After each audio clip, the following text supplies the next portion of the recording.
corazón hay una canción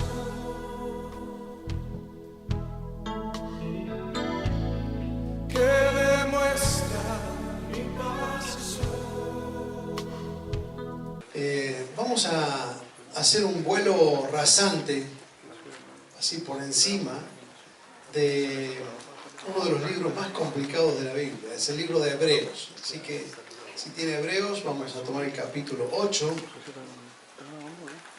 Y voy a ver si en media hora le puedo resumir el libro de Hebreos. Una tarea media difícil, pero algo vamos a sacar.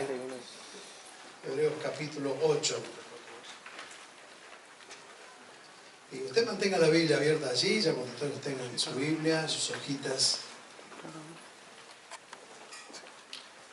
Voy a hacer una introducción para después ir leyendo. No nos vamos a ir del libro de Hebreos. Usted tenga el libro de Hebreos siempre a mano porque vamos a ir volando por todo el libro. Vamos a ir viendo diferentes versículos para ver si podemos captar alguna de las ideas generales que tiene este libro. ¿Todos tienen ya hojita, lapicera? Muy bien, ahí estamos. Bueno, le decía recién que el libro a los Hebreos es una carta que es uno de los libros más difíciles de entender, por una sencilla razón. ¿A quién fue escrito? A Hebreos. El título dice eso, ¿no? A Hebreos. Y nosotros no somos hebreos. Así que ya hay una brecha cultural que tenemos que saltar, por la cual a nosotros se nos hace más difícil entender este libro, porque fue escrito a una comunidad que tiene un conocimiento común con el escritor y tiene un trasfondo común cultural con el escritor que nosotros no tenemos.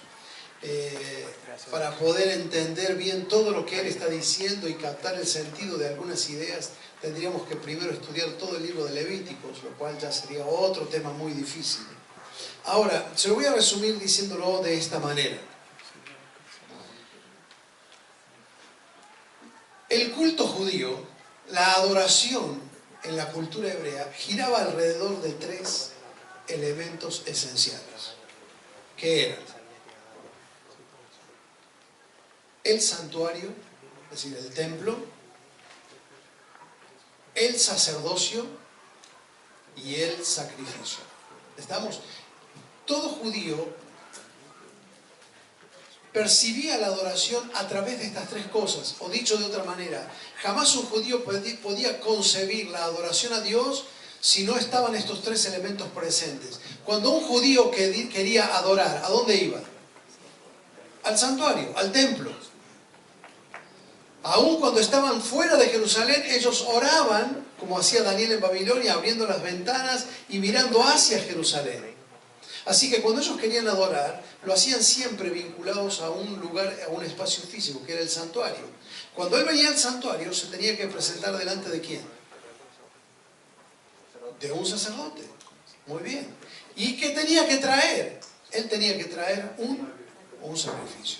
Así que todo el culto giraba alrededor de esos tres elementos, que son el santuario, el sacerdocio y el sacrificio. No hay adoración si no hay un santuario, un sacerdocio y un sacrificio. Ahora, este libro está escrito a cristianos de primera generación. Es decir, eran hermanos en Cristo, queridos hermanos, que habían abrazado la fe en Jesucristo. Pero esto significaba haber dado las espaldas a todo el sistema judaico. Y esto era motivo de discusión y era motivo de burlas de sus propias familias. Ellos eran cristianos de primera generación y eran presionados, eran perseguidos y eran ridiculizados por sus familias que les preguntaban acerca de su fe y no entendían cómo es que ellos se habían metido en una nueva forma de vivir la fe que no giraba alrededor de un santuario, de un sacrificio o de un sacerdocio. Ellos, por ejemplo, le decían, ¿y cómo es esta nueva religión en la que te has metido? ¿Qué es esto de los cristianos? ¿A dónde se reúnen? ¿A dónde adoran? ¿Cuál es el templo que ustedes tienen? ¿Cuál es el santuario? ¿Y saben qué decían estos cristianos primeros? Ellos decían, no tenemos un templo. ¿Cómo que no tienen un templo? Recuerden que los primeros cristianos, ¿en qué se reunían? ¿Dónde se reunían? En las casas. No se reunían en templos. Entonces las familias decían, pero ¿y cuál es el templo donde ustedes se reúnen para adorar? Y ellos decían, no tenemos. ¿Pero cómo que no tienen? Pero si aún los cultos paganos tienen un templo. Has dejado la religión oficial de la nación, la religión de Abraham, de Isaac, la fe de nuestros padres. Has traicionado la educación de nuestros padres para meterte con estos locos que dicen que adoran a Dios, pero ni siquiera tienen un templo. ¿Y quién es el que hace allí cuando ustedes se reúnen de sumo? ¿Quién es el sumo sacerdote? Y ellos decían, bueno, la verdad es que tampoco tenemos. ¿Cómo que no tenemos? Y no, cuando nosotros nos reunimos, no hay una persona vestida diferente como el judaísmo, que es el que intercede. En realidad, cuando nosotros nos juntamos, ustedes imagínense cómo era la liturgia en las casas de familias. Dice que con alegría y sencillez partían en las casas y perseveraban en la doctrina de los apóstoles, en la comunión unos con otros. Era un vínculo muy abierto donde ellos tenían una lectura de la palabra de Dios y compartían oraciones y compartían alabanzas. Y entonces ellos decían, no, nosotros no tenemos un sumo sacerdote que intercede por los demás. En realidad todos tenemos libertad para participar, para orar, para cantar canciones a Dios. Pero ¿cómo te has metido en una religión que no tienen un santuario y no tienen un sumo sacerdote? ¿Y cómo hacen los sacrificios? Bueno, la verdad es que tampoco tenemos sacrificios. Pero ¿cómo que no? No entendían. ¿Cómo es que te has metido? Has dejado la religión de la nación, has traicionado la fe de nuestros abuelos y te has metido con estos locos que no tienen un templo, no tienen un santuario, no tienen un sumo sacerdote y tampoco hacen sacrificio, no tienen un sacrificio. ¿Qué es esto? Que no tienen nada. Y entonces llega esta carta a la comunidad de cristianos para recordarles, un cristiano nunca debe decir no tenemos. ¿Cómo que no tenemos? Tenemos un santuario. Tenemos un sumo sacerdote. Y tenemos un sacrificio. Usted nunca diga no tenemos. Y entonces toda la carta, y esto le va a servir a usted para estudiar la carta a los hebreos. Toda la carta va traccionando las ideas y encajándolas a partir de estos tres elementos. Toda la carta gira alrededor de esos tres elementos. Que tenemos un sumo sacerdote, tenemos un santuario y tenemos un sacrificio. Una tarea que le puedo dejar para que usted haga es léase el libro de Hebreos y subraye todas las veces que aparece el verbo tener. Tengamos, conjugado de diferentes maneras, pero tener, teniendo, tengamos. Siempre se va repitiendo esto porque les va animando a que ellos vean todo lo que tienen. Porque imagínense, esta era una comunidad de fe que habían perdido casi todo. Ellos, por haber confesado su fe en Jesucristo, habían sido rechazados por sus familias. Le estoy hablando a gente aquí que sabe muy bien lo que estoy diciendo. Algunos de ustedes, cuando abrazaron la fe en Jesucristo, cuando se convirtieron, fueron rechazados en su familia. Hubo gente tal vez en el trabajo que se burló de vos, que te dijo, ¿qué es que ahora te juntás con estos locos? Y no entienden lo que vos estás viviendo. Ahora imagínense lo que fue en el primer siglo. Ellos no solamente perdían la familia porque eran rechazados por la familia, perdieron el trabajo, perdieron su raíz histórica porque tuvieron que, su cultura, su ciudadanía, porque tuvieron que salir al exilio, perdieron sus bienes, muchos perdieron la salud y muchos perdieron todo. Y a esa comunidad que todo lo había perdido, le llega esta carta que le recuerda una y otra vez, pero tenemos, pero tenemos, pero tenemos, pero tenemos. Los cristianos del primer siglo, estos hermanos que habían salido de la fe, se habían criado en la fe hebrea, pero se habían convertido al cristianismo, empezaron en un momento a pensar que la vida era más pérdida que ganancia. Porque al final, desde que recibimos a Cristo, empezamos a tener un montón de problemas.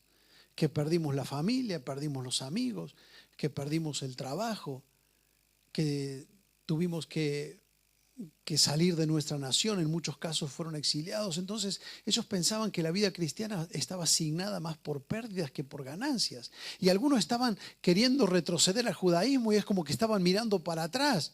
Y entonces el escritor a los hebreos les dice, no, nosotros no tenemos que mirar para atrás. ¿Y cómo se corrige una mirada atrás? Él le dice, nosotros no somos de los que retroceden. Y una mirada al pasado se corrige no con una mirada al futuro, sino con una mirada hacia arriba. Por eso, otro dato de esta carta es que en toda la carta, de los 13 capítulos, en 10 de ellos se muestra a Jesucristo en la gloria.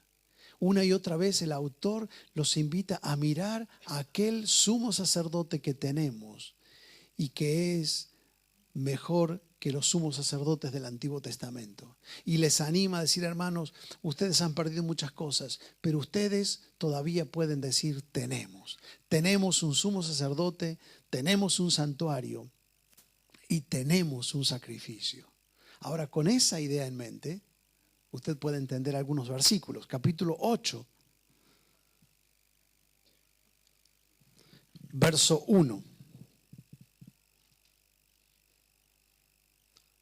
Ahora bien,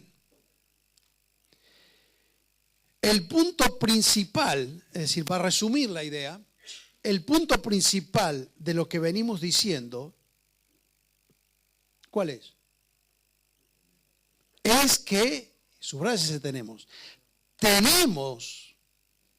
tal sumo sacerdote, el cual se sentó a la diestra del trono de la majestad en los cielos. Él está haciendo un resumen, dice, mire, el resumen de lo que le estoy diciendo es esto. No es que existe un sumo sacerdote, no es que hay un sumo sacerdote, es que tenemos un sumo sacerdote. ¿Y quién es ese sumo sacerdote? Bueno, venga al capítulo 3. Ahí le va a decir quién es este sumo sacerdote. Capítulo 3.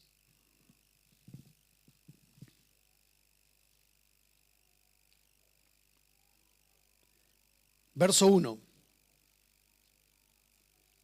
Por tanto, hermanos santos, participantes del llamamiento celestial, considerad, ¿a quién?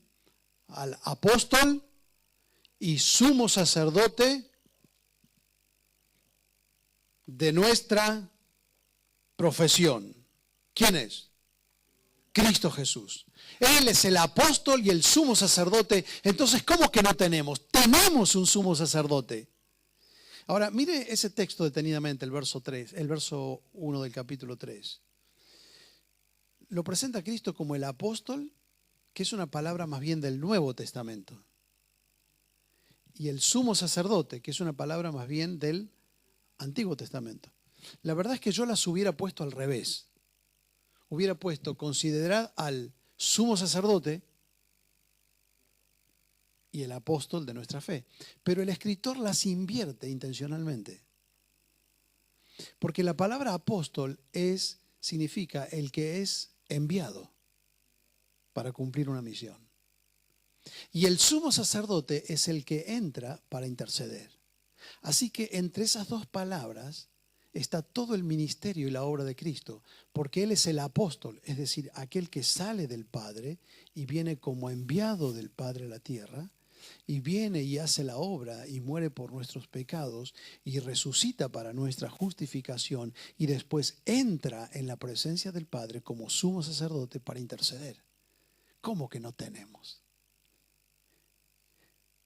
Tenemos, y no tiene nada que ver con esa casta sacerdotal corrupta de Anás y de Caifás. Él les va a decir en el capítulo 7 que tal sumo sacerdote nos convenía. Así que le dice a los hermanos, usted no diga no tenemos. Tenemos, y no solamente que tenemos, sino que es mejor. Es mejor, ¿por qué? Porque es el Hijo de Dios. Porque nuestro sumo sacerdote no es un hombre. Y les va a decir que nuestro sumo sacerdote es mejor porque no tiene que ofrecer sacrificios por sus pecados. Primero, como aquellos sacerdotes del Antiguo Testamento. Y le va a ir mostrando, y esto es otra característica del libro de Hebreos, y abro aquí un paréntesis, es la palabra mejor. Porque nos va a mostrar que no solamente tenemos un sumo sacerdote, sino que es mejor. Es mejor. Y él dice en el capítulo 7, porque tal sumo sacerdote nos convenía, santo, puro, sin mancha, apartado de pecados, hecho más sublimes que los cielos. Nos convenía este sumo sacerdote y es mejor. Y aquí abro otro paréntesis para los que les gusta estudiar y profundizar un poquito más. Usted se va a dar cuenta que el escritor de los Hebreos, para mostrar que no solo tenemos, sino que nuestro sumo sacerdote es mejor, recurre a una técnica de comparación. Ustedes, para saber que algo es mejor que otra cosa, bueno, para saber que algo es bueno, lo tiene que comparar. Y él lo va a comparar con la literatura que los judíos más conocían, que es el Pentateuco. Y entonces él va haciendo una comparación con el Génesis, el Éxodo, el Levítico, el Número y Deuteronomio, y va sacando una ilustración de cada uno de esos libros para mostrar que Cristo es nuestro sumo sacerdote y es mejor. Por ejemplo, y esto solo a modo de ejemplo, cuando un hebreo miraba hacia la historia, miraba ya en la cima de su historia a los patriarcas. Eso está en el libro de Génesis. Pero el libro de Génesis tiene una particularidad que no tiene ningún otro libro del Pentateuco, que muestra en la cima de la familia hebrea a los patriarcas, pero por sobre los patriarcas a los ángeles.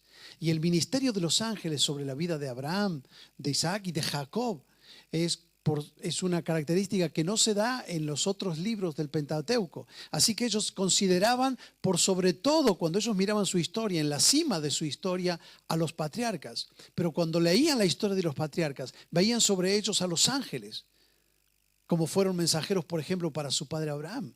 Pero usted llega al libro de Hebreos y dice, pero Cristo es superior a los ángeles. Y cuando un judío miraba el Éxodo, ya pasamos al segundo libro, y veía el registro de la historia, el personaje central era el gran libertador Moisés. Y usted llega al libro de Hebreos y dice, pero Cristo es superior a Moisés. Y cuando un judío llegaba al tercer libro del Pentateuco, al Levítico, allí el personaje central, porque es el libro del sacerdocio, es Aarón. Y entonces usted llega al libro de Hebreos y dice, pero Cristo es superior a Aarón. Y le va contrastando así todo el Pentateuco para mostrarle, hermano, que nosotros tenemos un sumo sacerdote. Mire el capítulo 4, pero no solamente que tenemos, sino que Él puede compadecerse de nosotros, nos entiende. ¿Por qué? Porque es Dios hecho hombre.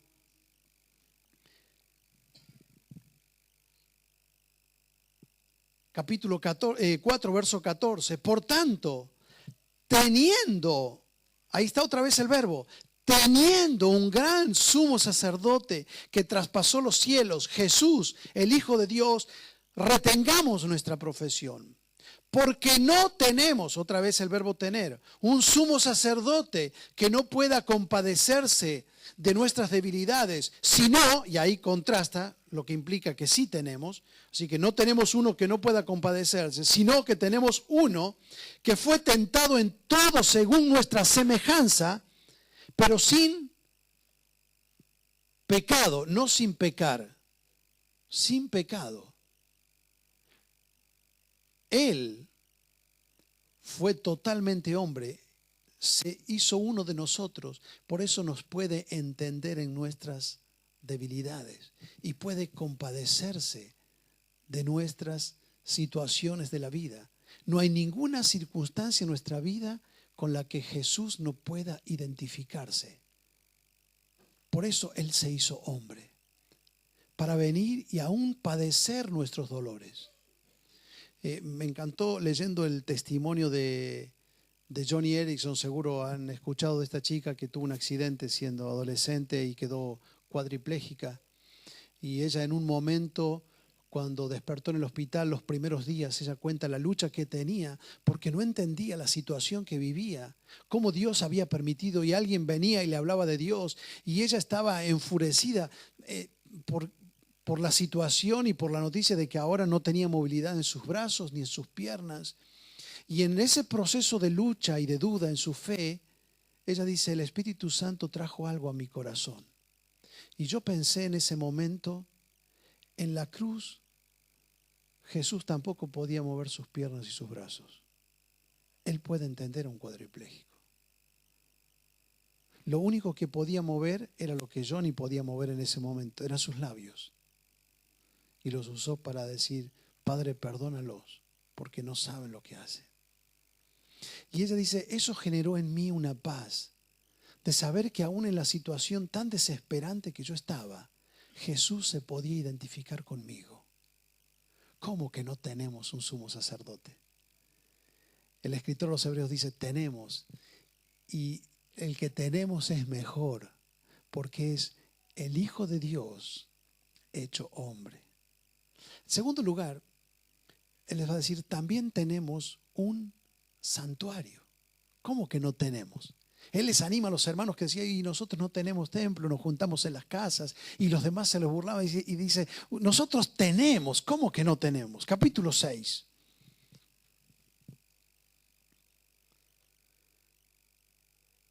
Verso 18.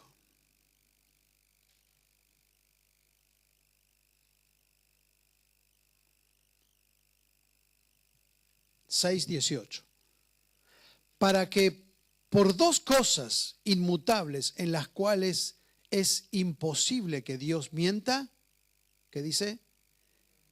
Tengamos, otra vez el verbo tener, tengamos un fortísimo consuelo los que hemos acudido para asirnos de la esperanza puesta delante de nosotros. 6:19. La cual, otra vez el verbo tener, la cual tenemos como segura y firme ancla del alma y que penetra hasta dentro del velo, donde Jesús entró por nosotros como precursor, hecho sumo sacerdote para siempre, según el orden de Melquisedec. Ahora, esto necesita un poco de explicación, porque está escribiendo a hebreos, y los hebreos cuando leen eso saben de qué se trata. Pero como yo no soy judío, no sé bien de qué se trata, así que lo tengo que leer de nuevo.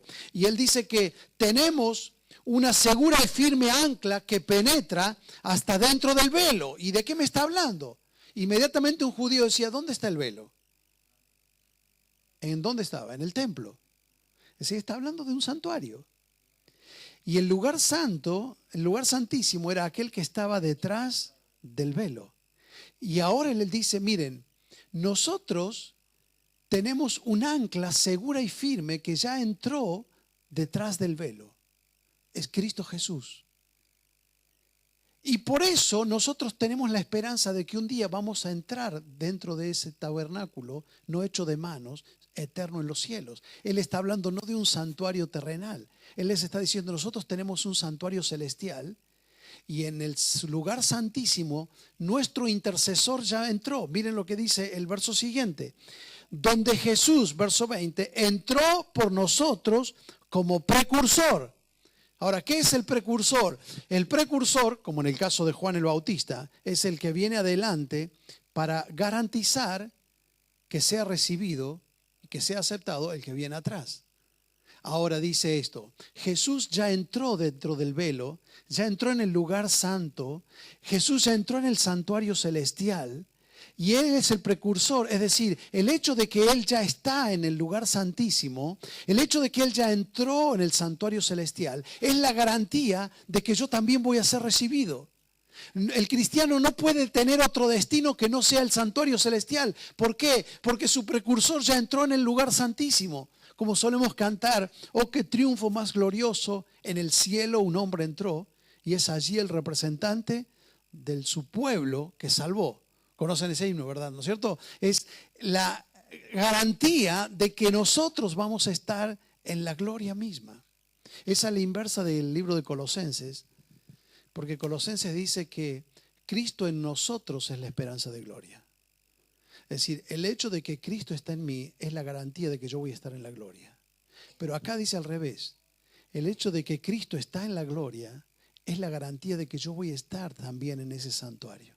Entonces, ¿cómo que no tenemos, hermanos? Nosotros tenemos un santuario y igual que el sumo sacerdote es mejor que el santuario que antes teníamos. Porque el santuario al que ellos iban a adorar antes, el santuario que era el motivo de su peregrinación o el fin de su peregrinación, era un santuario terrenal, era un santuario hecho de manos, era un santuario fastuoso, pero era un santuario que pocos años después que vinieron, que recibieron esta carta, vinieron los romanos y le tiraron el santuario al suelo. Pero nuestro santuario está asegurado porque no es un santuario hecho de manos. Capítulo 9. Ahora bien, el primer pacto tenía ordenanzas de culto y un santuario terrenal. 9:1. Él les está diciendo, miren, el antiguo pacto tenía un culto que giraba alrededor de un santuario terrenal. Verso 11 del capítulo 9.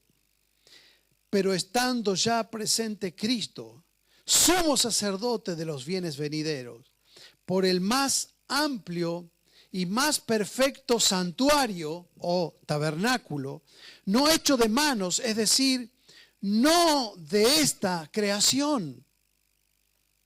Él les está diciendo, hermanos, tenemos un santuario. ¿Cómo que no tenemos un santuario? Tenemos un sumo sacerdote. Y es mejor porque es el Hijo de Dios. Y tenemos un santuario.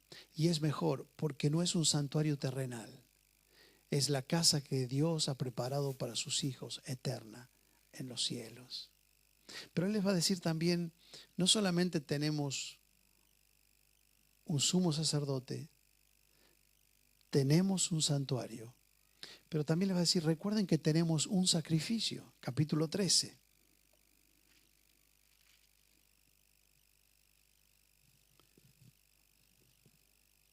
Capítulo 13, verso 10. ¿Qué dice?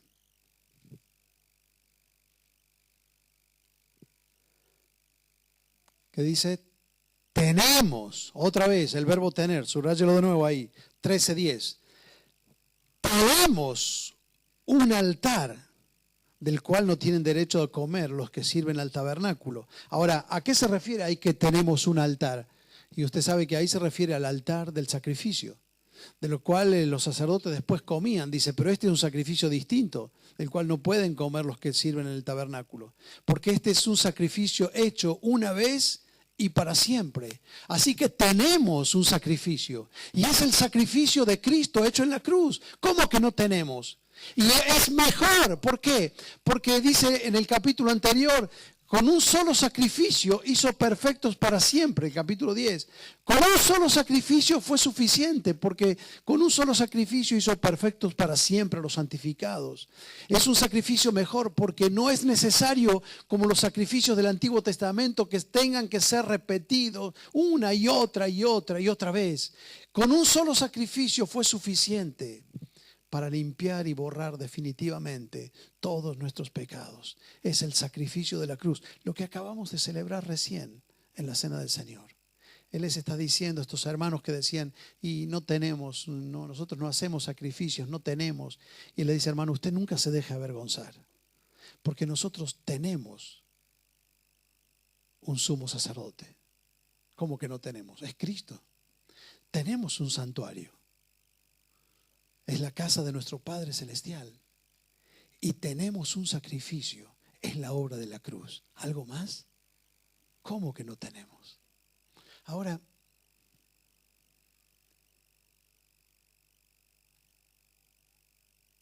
¿qué significa todo esto para nosotros? Porque de toda la doctrina, la teología, si no aterriza donde la gente vive, no sirve para nada. ¿Qué significa para un hermano en Paraguay todo esto que nosotros hemos dicho?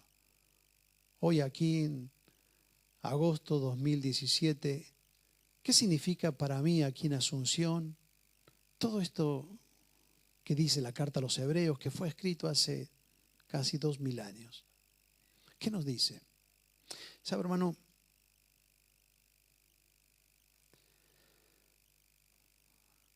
para nosotros también, con el paso del tiempo,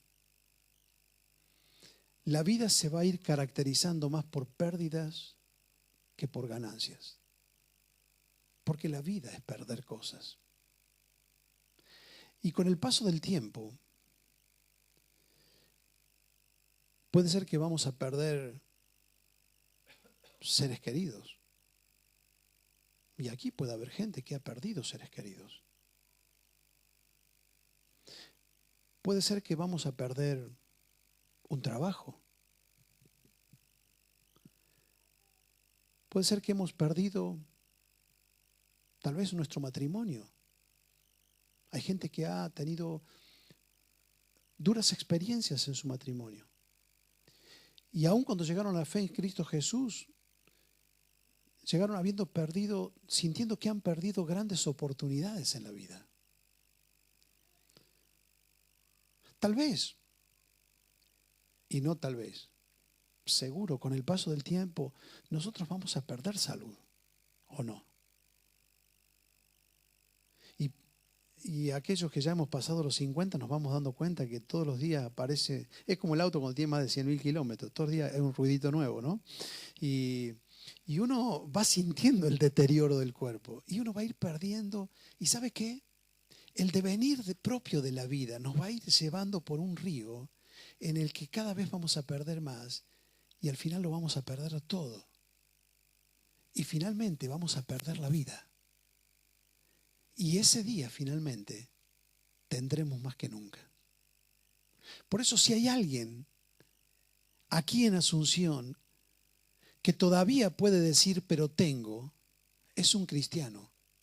Si hay alguien que siempre puede decir pero tengo, es un cristiano. Porque aún si llegara el caso extremo, una persona que haya pasado una tragedia y que se sienta tan devastado que diga lo he perdido todo, aún cuando esa persona llegue al extremo de decir lo he perdido todo, aún esa persona, si es un cristiano, podría levantar la cabeza y decir pero tengo algo que las circunstancias de esta vida nunca me podrán quitar. Porque lo que yo tengo en Cristo es que yo tengo un sumo sacerdote que intercede por mí, que me entiende en mi necesidad. Porque tengo un santuario que es la casa de mi Padre. Porque tengo un sacrificio por el cual he sido limpiado para siempre de todos mis pecados y ha sido cancelada mi condenación. Por eso, aún en la peor de las circunstancias, nosotros podemos decir, pero tengo. Y hermano, que sepa la gente que a lo mejor pasa por la calle, que de pronto nos escucha cantar un domingo a la mañana, cuando la gente, ¿qué hace otra cosa un domingo a la mañana en Paraguay? Dormir hasta tarde, levantarse, tomar un tereré, preparar un asado. Y estos locos se levantan y vienen acá a cantar. ¿Y por qué estamos acá? ¿Y por qué cantamos? Bueno, que sepan ellos que nosotros no estamos acá y cantamos porque no tenemos problemas. Porque no se nos enferman los hijos, porque a veces no podemos llegar a fin de mes con el sueldo, porque tenemos problemas igual que todos, porque a veces también tenemos carencias, pero todavía somos de los pocos que pueden levantarse una mañana a cantar porque todavía pueden dar gracias y decir, pero tengo. Usted va al almacén, va al supermercado, va a la despensa, conversa con las personas en el colectivo y empieza la queja. La queja de las cosas, del país, de las circunstancias, de lo que nos falta. Y hermano, si algo me dice a mí la carta a los Hebreos, hoy me sigue diciendo en el 2017, y es que como cristianos tenemos que aprender a ser agradecidos. Porque nosotros vivimos en una sociedad que nos infecta con insatisfacción y en la preocupación y en el afán de las cosas que nos faltan, nos olvidamos de valorar y de agradecer lo que ya tengo. Simón de Beauvoir decía, qué felices éramos en aquellos años cuando éramos infelices. Es decir,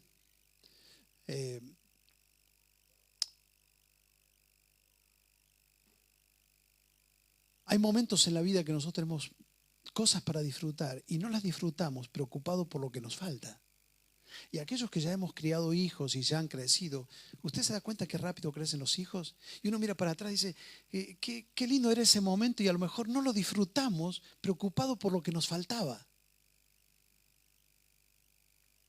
Hay un escritor argentino que dice algo parecido. Él dice, los hombres, Borges decía, los hombres no son felices, solo recuerdan cuando lo fueron. Es decir, en el momento que pueden disfrutar algo, en vez de disfrutar lo que tienen, están afanados y preocupados por lo que les falta. Y en el afán y en la preocupación de lo que les falta, se olvidan de disfrutar lo que tienen. Y hermano, un momento como este, un domingo a la mañana, celebrar la cena del Señor, cantar alabanzas, estudiar la palabra, son momentos como paréntesis en la vida para decir, pucha, yo no tengo que estar tan afanado por lo que falta. Y eso no significa que usted no tenga un espíritu de sacrificio, de progreso y de lucha en la vida. Significa que uno tiene que aprender a ser más que agradecido con Dios. Que cuando uno alza los ojos al cielo puede decir, pero tengo. Y mi hermano, si vos has perdido un ser querido, si estás quebrantado en una circunstancia en tu vida, en tu salud, esta carta llegó a una comunidad que creía que lo había perdido todo. Y fue para animarlos a ponerse de pie y a decir otra vez, pero tengo. Recién terminé citando un himno cuando celebramos la cena del Señor, que dice, al Señor Jesús loemos, porque tanto le debemos. Porque lo que somos y lo que tenemos solo es nuestro en Él. Mi hermano, cuando usted es agradecido, lo que usted tiene vale el doble. Sea agradecido a Dios. Y que nuestra vida sea una demostración. Que no haya en nosotros un espíritu de queja, sino que haya un espíritu de gratitud que demuestre que somos una comunidad que reconoce la gracia de la salvación y que sabe que más allá de toda circunstancia, nosotros podremos levantar la cabeza y decir, gracias a Dios por todo lo que tengo. Tengo un Señor, tengo una esperanza, tengo una familia en la fe, tengo la vida eterna, tengo el perdón de mis pecados. Tengo solucionada la eternidad. Tengo un sumo sacerdote que me comprende y que intercede por mí. Tengo la casa de mi Padre, tengo un santuario que me espera. Tengo un sacrificio por el cual mi salvación está asegurada. Al Señor Jesús demos gracias porque tanto le debemos. Porque lo que somos y lo que tenemos solo es nuestro por Él. A Él sea la gloria. Amén.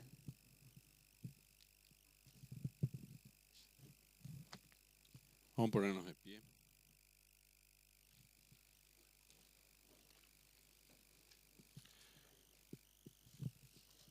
Tanto le debemos al Señor, ¿eh? Tanto le debemos. Quizás un poco de eso podemos hoy agradecer a Dios. Inclinamos el rostro y cada uno capaz le pueda decir, Señor, muchas gracias. Tanto te debo, Señor. Cerra tu ojo y solamente concéntrate en que un día vas a estar en la presencia del Señor, pero no por un mérito humano, sino por lo que el Señor hizo por vos. Decir, Señor, tanto te debo. Y capaz en tu corazón digas, Señor, ¿qué querés de mí también? Y el Señor te susurra, quiero tu corazón, quiero tu vida.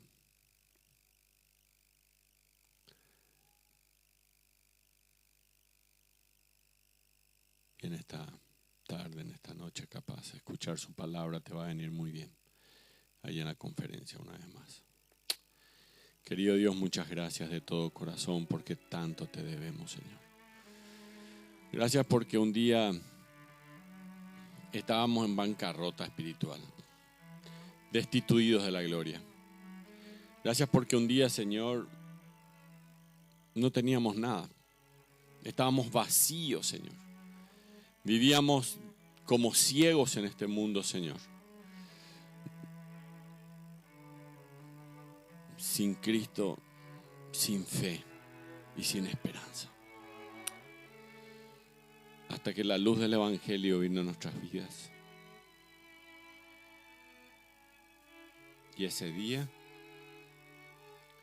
tú nos diste un santuario, nos diste un sumo sacerdote y nos diste un sacrificio que limpió nuestros pecados, que nos abrió el cielo para que un día podamos cantarte a ti cara a cara en aquel día. Esta misma canción que cantábamos, digno es el Cordero de Dios, el que fue inmolado en la cruz. Estas tienen que ser palabras todos los días, Señor, en mi vida. Hasta aquel día allá en los cielos, en que de pie así como aquí, frente al trono, frente a aquel mar de cristal, cante contigo esta canción, Señor. Gracias de corazón por tu palabra, por el libro de Hebreos, que nos alienta a saber que tanto tenemos y que somos privilegiados por ser hijos tuyos, Señor. Muchas gracias de todo corazón, en el nombre de Jesús. Para que